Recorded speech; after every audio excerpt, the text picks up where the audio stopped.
Tarare, l'homme qui mangeait pour 15. Tu connais quelqu'un qui mange beaucoup? Lui, c'était un cas extrême. À la fin du XVIIIe siècle, en France, un homme fascine les médecins. Tarare. Dès l'adolescence, quelque chose ne va pas. Il a une faim permanente, insatiable. Ses parents n'arrivent plus à le nourrir et finissent par le mettre dehors. Alors il survit comme il peut. Dans la rue, puis en rejoignant des groupes de saltimbanques, il transforme son don en spectacle.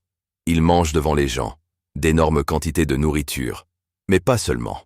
Il avale aussi des choses impensables, des pierres, du liège, des déchets, et selon plusieurs témoignages de l'époque, même des animaux vivants, comme des serpents ou des chats. Oui, vivants.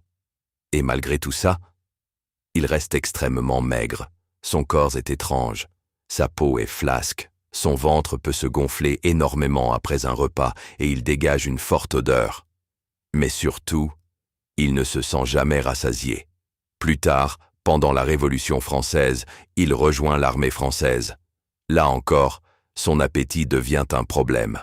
Les rations militaires ne suffisent pas. Il fouille les poubelles, cherche de la nourriture partout. Finalement, il attire l'attention des médecins militaires, dont le chirurgien Pierre-François Percy. Ils décident de l'étudier. Ils observent un corps totalement hors norme, un estomac capable de s'étirer de façon extrême. Après un repas, son ventre devient énorme, puis revient à la normale. Sa température corporelle est élevée, comme si son corps brûlait tout très rapidement. Et surtout, cette faim constante, incontrôlable. Aujourd'hui, avec la science moderne, on a quelques pistes pour comprendre. Peut-être un dérèglement de l'hypothalamus, la zone du cerveau qui contrôle la faim, ou une hyperthyroïdie extrême qui accélère le métabolisme au point de tout consommer. Résultat, son corps ne stocke rien. Il brûle tout, immédiatement. Mais ce fonctionnement a un prix. Avec le temps, son état se dégrade. Sa faim devient encore plus incontrôlable. Son corps s'épuise. Il finit hospitalisé, affaibli, malade.